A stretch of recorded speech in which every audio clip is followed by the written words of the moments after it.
Hello मेरे दोस्तों, mister एनमे पर आप सभी का स्वागत है। अगर आपको सोलो लेवलिंग पसंद आई थी तो यकीन मानिए ये सीरीज आपको बहुत ही ज़बरदस्त पसंद आने वाली है। इसकी एनिमे एडेप्टेशन भी आने वाली है, लेकिन तब तक आप मेरी मनवा एक्सप्लेनेशन एंजॉय कर सकते हैं। और हाँ, एक बार शुरू किया ना तो पूरा देखे बिना रुकना मुश्किल है। वीडियो को इन तक जरूर देखना और पसंद आए तो लाइक कर देना और चैनल को सपोर्ट करना। तो चलिए शुरू करते हैं। कहानी की शुरुआत होती है एक ऐसे जगह से जहां पहली नज़र पड़ते ही समझ आ जाता है कि यहाँ नॉर्मल इंसानों का जिंदा रहना बहुत ही मुश्किल है। चारों तरफ अजीबोगरीब मॉन्स्टर घूम रहे हैं। कोई इधर से उधर जा रहा है तो कोई अंधेरे में छुपकर अपने शिकार का इंतजार कर रहा है। लेकिन इन मॉन्स्टर से भी ज़्यादा खौफनाक चीज़ इस जगह पर कुछ और है। जमीन पर हर तरफ खून के निशान फैले हुए हैं। कहीं खून की बूंदें हैं तो कहीं ऐसा लग रहा है जैसे यहाँ से किसी को घसीट कर ले जाया गया हो। और जैसे जैसे नज़रें उन खून की निशानों का पीछा करती है, सामने का मंजर और भी डरावना होता चला जाता है। जमीन पर इंसानों के जिस्म के वो टुकड़े पड़े होते हैं। एक तरफ किसी का हाथ पड़ा हुआ है और दूसरी तरफ खून से भरी जमीन पर एक आदमी पड़ा हुआ है। वो अभी भी जिंदा है, लेकिन उसकी हालत देखकर साफ पता चल रहा है कि उसकी जिंदगी बस कुछ ही पलों की है। ये आदमी है हमारा मेन कैरेक्टर जूहन। जूहन बुरी तरह से इंजर्ड हो चुका है। उसकी बॉडी काफ़ी हद तक डैमेज हो चुकी है और उसके आसपास उसके साथी भी मौत का शिकार बन चुके हैं। लेकिन जूहन को अपनी हालत पर सोचने का भी वक्त नहीं मिलता है, क्योंकि उसके सामने अंधेरे में कुछ अजीब सा हिलता है। पहले सिर्फ एक हल्की सी परछाई नजर आती है, फिर वह परछाई धीरे धीरे क्लियर होने लगती है और अगले ही पल जूहन के सामने एक बहुत ही विशाल स्नेक मॉन्स्टर खड़ा होता है। मॉन्स्टर को देखते ही समझ आ जाता है कि जूहन की करंट सिचुएशन बहुत ही खराब और उसके पास बचने का कोई चांस नहीं है। लेकिन स्नेक मॉन्स्टर के अटैक से पहले जूहन अपनी जिंदगी के 15 साल को याद करता है। और यहीं से हमें पता चलता है कि आखिर जूहन इस हालत तक पहुंचा कैसे। जूहन बताता है कि यह सब कुछ आज से लगभग 15 साल पहले 2025 में शुरू हुआ था। उस वक्त दुनिया बिल्कुल नॉर्मल हुआ करती थी। लोग अपनी ज़िंदगी नॉर्मल तरीके से जी रहे होते हैं, लेकिन फिर एक दिन अचानक से सब कुछ बदलना शुरू हो गया। ज़मीन ज़ोर ज़ोर से हिलने लगी, एक के बाद एक भूकंप के झटके आने लगे। लोगों को समझ ही नहीं आ रहा था कि आखिर क्या हो रहा है। और सिर्फ ज़मीन ही नहीं, आसमान का मंजर भी कुछ ऐसा ही था। आसमान से मिस्टीरियस रोशनी निकलने लगी और इसी अजीब घटना के बाद दुनिया के अलग अलग हिस्सों में अचानक कुछ मिस्टीरियस स्ट्रक्चर अपेयर होने लगे। यह स्ट्रक्चर थे टॉम्स।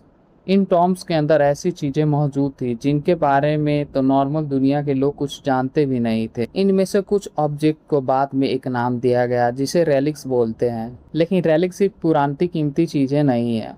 इनके अंदर एक्स्ट्रा ऑर्डिनरी पावर छुपी होती है।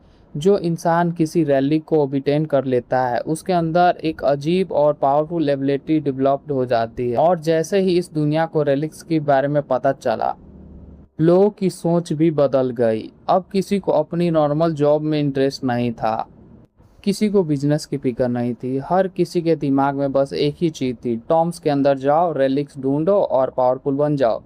दुनिया भर के लोग टॉम्स एक्सप्लोर करने के लिए निकल पड़े और उन लोगों को देखकर जूहन ने भी डिसाइड किया कि वह भी अब टॉम राइडर बनेगा।